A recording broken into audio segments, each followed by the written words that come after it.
Hi, everyone. Thanks for joining us for another episode of Cannabis Tech Talks, brought to you by Polyscience. This is Patricia Miller, Managing Editor for Cannabis Tech Today. Let's talk about events. Have you attended a cannabis conference? If you haven't, it's probably time to start.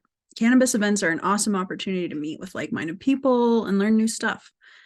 All the latest innovations are usually on display. Plus, attendees get to score awesome swag from exhibitors. Mostly, it's a chance to network and create connections to help your business thrive. So in recognition of MJBizCon, November 15th through the 18th, we're sitting down with MJBiz CEO Chris Walsh. Thanks for joining us, Chris. Thanks for having me on. Yeah.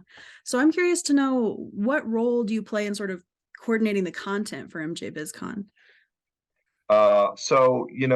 Going back to our early days when it was basically just me as MJBiz Daily doing all the writing, editing myself, writing our fact book, and then the founders and some side support.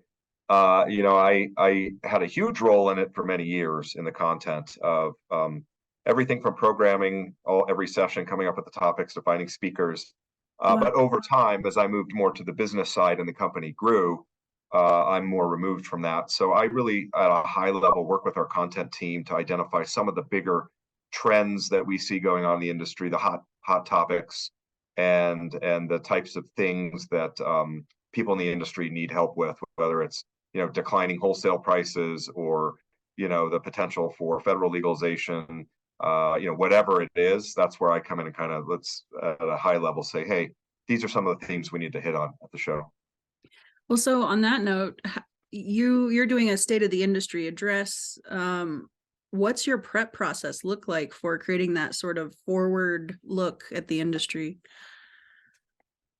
Yeah, it's always last minute. Our content team knows that my PowerPoint will be the last one coming in. No, I think it's really taking a lot of time, probably 2 months out, to refresh on kind of all the big things that have happened in the industry, which I have a running tally in my head. We write on it every day. I'm out there talking to people all the time in the industry. So it's like kind of putting it all together again and saying, okay, what really happened this year? Where are the trend lines again, and what we're seeing, either with specific developments or bigger picture things that kind of connect in the long run about to really get an idea of where are we as an industry. And so I kind of think that way. And then it's really about, okay, let's whittle this down to how do we present a picture of this industry, what we've seen over the last year, where the changes have come, what were the surprises, what are the challenges businesses face now, what are the opportunities. And then it really, once I kind of crystallize that into the main themes, then it's really looking forward and saying, as we look to next year, what are we going to have to stay focused on as an industry, and what might we see develop over time. And then I always end with predictions for the next year. There's some specific 5 or 6 that I throw out there very foolishly because no one can predict anything in this industry. So I come back on my predictions from last year, see what happened, what didn't, and then foolishly make new ones for the next year. Well, I can respect the amount of work that's got to go into that, the foresight and the hindsight. It can be really difficult to put all those perspectives together, but I think it's probably one of the most anticipated talks of the show. So I appreciate your efforts on it. Well, it's a tough one too, because, and I appreciate that, everyone views the industry very differently. So even, even this year, when I talk about the good, the bad, and the ugly of what happened, something that I put in the good column or that someone else does may not be good for someone else. Something that could be viewed as bad for the industry or companies may not be viewed as bad. And just a quick example is, if you're an MSO, you have a very different view of things than a mom and pop. And so something that occurred, mainstream companies coming in, for instance, is that good? Well, overall, you can argue it's very good because, you're getting mainstream interest. It's legitimizing the industry. You're getting more savviness and knowledge and expertise in. But you could also say that's bad, right? It's going to corrupt the cannabis culture. It's just big business coming in. So that's the challenge in talking about these things is, not everyone agrees on how you classify something and whether it's a positive or a negative. Yeah, that's absolutely true. A lot of times in these cannabis tech talks, I'll speak with someone who's got a wildly different perspective than the very next guest I have. So I imagine that's a challenge. But uh, when you're looking at this year's event, what do you think makes it unique, maybe from past years? So, we had the pandemic in 2020 and we moved to virtual events, which was a learning experience. It was very hard on people that attended too, right? You can only do so much virtually. And so last year for MJBizCon, it was really about coming back and doing in person again. So we streamlined and we really were just like, let's hold the damn show. Like that's the goal this year, get everyone together and celebrate um, and then just do what we do at the core well to get people together. This year was about really enhancing the event and evolving it to keep up with different wants and needs, and that's an ongoing process. So what that means this year is, we segmented our show floor, which has gotten so big over the years that attendees are wandering around, nothing's grouped together. So if you're there for security services, you might be going from one end of the floor to the other and trying to find them, and they're just scattered about. So what we're trying to do now is lump like exhibitors together, so it's a little bit more easier to navigate. So if you're looking for cultivation technology and services, for instance, there's now that's a massive part of the show floor where all of that is going to sit, and it won't just be sprinkled around. And we're doing that to make it better for attendees to find the companies they want. And had considered it in years past, but the exhibitors didn't really like it because they don't want to be next to their competitors, or maybe they're in two different parts of the industry and they say, oh, you put me over here, but then I'm going to miss the people over here. So we're doing this basically because of the feedback from attendees. And that will ultimately, if they can navigate the show floor better, that's ultimately going to help the exhibitors. So there's that. And then the other big thing I think is really kind of adding more to the experience of MJBizCon. And so we have some new kind of lounges that are, more fun and looser than we've normally gone. We have an outdoor patio area for the first time that we are hosting, that if you have registration to the show, you can go out there, there'll be food trucks, there'll be games, there'll be DJs, and adding that kind of more fun element. So yes, this is all about business, and we've been careful along the years to make sure that this was a business, this isn't a festival, right?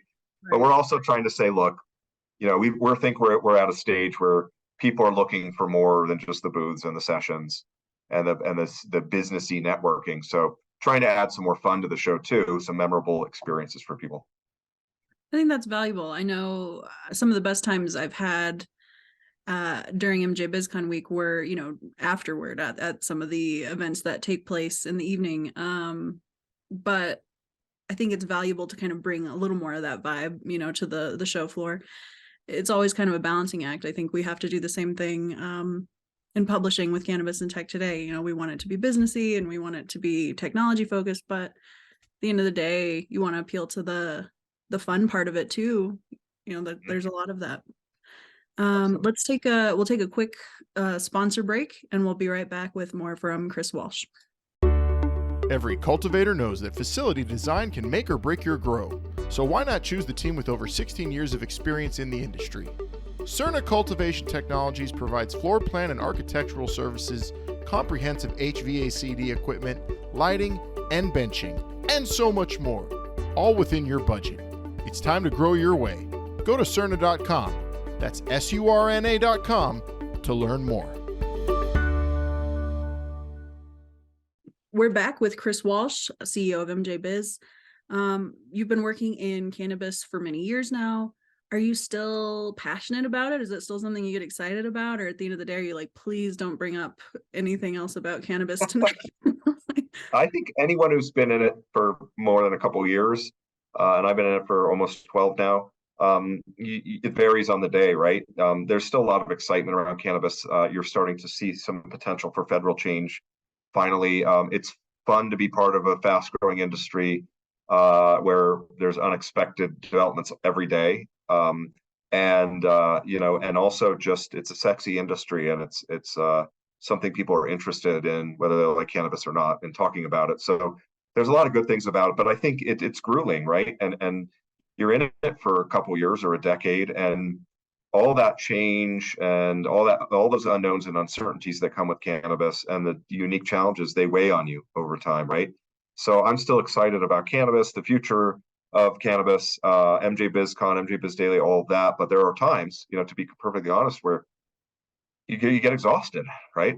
And so, yeah, it's just a balancing act. But the industry has a lot of potential. And, when we see things like President Biden, love him or hate him, whatever your views are, actually, while he's in office, address marijuana and attempt to do something, even very small at first, you see this change in things from even a decade ago, right? And so being part of not only an industry, but a movement with passionate people in it and a end product that helps people, like that always keeps you going, and that always kind of keeps the fire lit. I appreciate that perspective. I think it's easy to get burnt out. And personally, if my friends want to talk about cannabis when I'm off work, I'm like, I'm good. I'm saturated today. Right. But how, in your opinion, how is MJBiz kind of continuing to innovate the event space, and why is it still such an important event for people? I mean, it's an excellent event, but in some ways I'm surprised it hasn't been displaced because was one of the first to do that. What keeps it relevant? Well, we have to stay on our toes, right? And we're always learning. And there are times when we haven't stayed as relevant in certain areas as we needed to, and times where you realize that, and times where you're aggressive and you try something and you know what, it wasn't the right thing, like for the audience. So it really goes back to understanding what the industry wants and needs.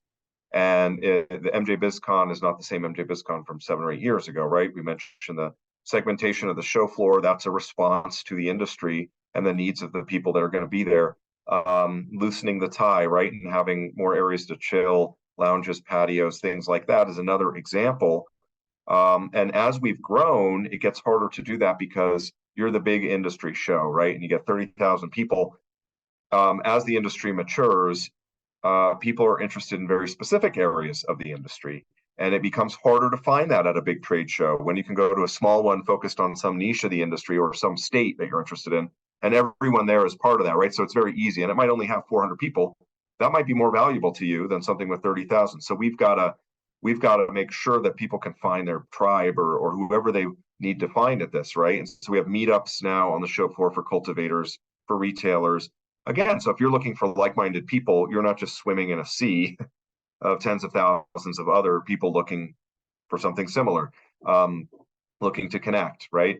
So we do it, we're really trying to lean into those areas and give people better ways to connect with the people they want, whether it's investors or exhibitors or each other, mentors, whether they're looking for business, vendors, whatever it is. And then part of that is looking at kind of our pre-show forums that happen before the main event. And, we have a psychedelics one now, because that's a big part of the cannabis industry. A lot of cannabis people are looking at that as an opportunity.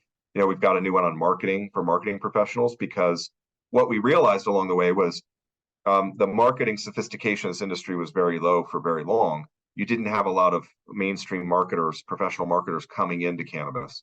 And now you have the companies really realizing the value of marketing and branding, which they didn't before, didn't know how to do well. So you've got all these marketers in the industry now, a lot of them that came from mainstream, right? And getting them together to think about marketing, to think about innovations, to talk about all of that, we felt was needed. And that's a pre-show forum, and we've seen a lot of interest in that. So that's how we try and stay relevant and valuable to the industry over time. I appreciate that. And I'm sure it's the last question you want to think about right now as you're on the dawn of this year's show. But have you got anything exciting on the horizon for future shows? Are you looking forward already to kind of what's next? Always looking down the road. And I think, a lot of discussions being had that I think are exciting. One of the things we have been trying to do and might have new options available to us down the road is transforming MJBizCon to incorporate more of the brands out there and the retailers. And traditionally, brands have been single state, even single city. Retailers, same thing, right? But now you're getting national companies, MSOs. You're getting national edibles companies that are in a dozen states or 5 states. And so all those people come to MJBizCon from those areas of the industry, but they're not on the show floor. They're not sponsoring things. They don't have a big booth, right? Because they want to bring their product and for sampling, because what do you just bring in some packaging, or what are you trying to accomplish? So they're there more as like, see the innovation, see the services they might want to buy, the extraction equipment, whatever. But we want to have them more center stage going forward. So, absent any legal changes, like in Nevada and most of the country except California, you can't have cannabis out there like that at an event. But we have some other ways that we're attempting to bring these types of companies. Hall of Flowers, we teamed up with them for the second year and expanded that. So more along those lines is what we're looking at. That's exciting. I'll be interested to see how that pans out. And for our listeners, what's the best way for them to keep up with what you're doing, Chris? What your current projects are? Yeah, I mean, MJBiz.com is kind of our overarching company website, and it's kind of what we do and who we are and what we're working on. But MJBizDaily.com is our news site, and we value what you guys do, the industry, and think it's a nice compliment, because you're digging in technology. It's just through that, and then MJBizConference.com is all about the show coming up. So if people haven't registered, there's still slots available. Awesome. Well, I appreciate your insight and taking time out of your schedule before the show to talk with us. I'm looking forward to hearing your state of the industry address. For our listeners, if you enjoyed today's episode and you want to hear more about emerging technology, be sure to follow us on Apple, iHeartRadio, or wherever you get your podcasts, and pick up our most recent issue, of course, at Barnes & Noble or for free on CannatechToday.com. We'll be at MJBizCon, booth number 2417. So come by and see us, check us out. We'll be giving away our latest issue. It's hitting fresh at MJBiz, so I'm excited to share it. And until next time, stay elevated. And thanks again, Chris. It was a pleasure. Thank you. See you in Vegas.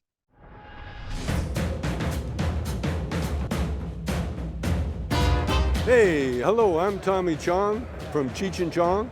Wait, you didn't think people would know who I am? Durachill. This is Durachill. This is Durachill. This is Durachill.